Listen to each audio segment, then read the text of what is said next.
ధనం మూలం ఇదం జగత్ అంటారు కదా. నువ్వెంత తోపు అయినా ప్రపంచాన్ని శాసించే స్థాయిలో ఉన్న డబ్బే అక్కడ ప్రధానాంశం. ఇది నిజంగా నిజమేమో అనిపిస్తుంది. ఎందుకంటే అఖండ 2 సినిమా రిలీజ్ విషయంలో వచ్చిన తగాదాలని చూస్తే ఇది మనకు అర్థమవుతుంది.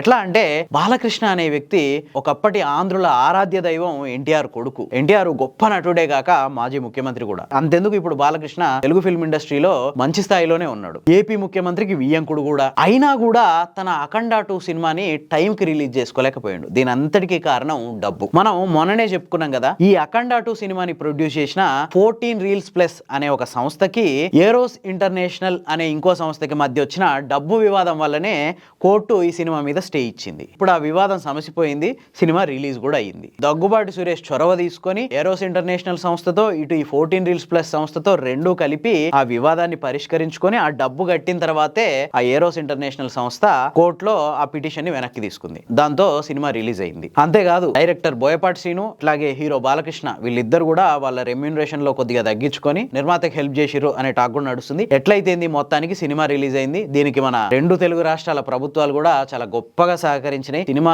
టికెట్ల రేట్లు పెంచుకొని మీరు ఆ కట్టే డబ్బులేవో జనం జేబుల్లో నుంచి కట్టుకోండి అని చెప్పి పర్మిషన్లు కూడా ఇచ్చినాయి.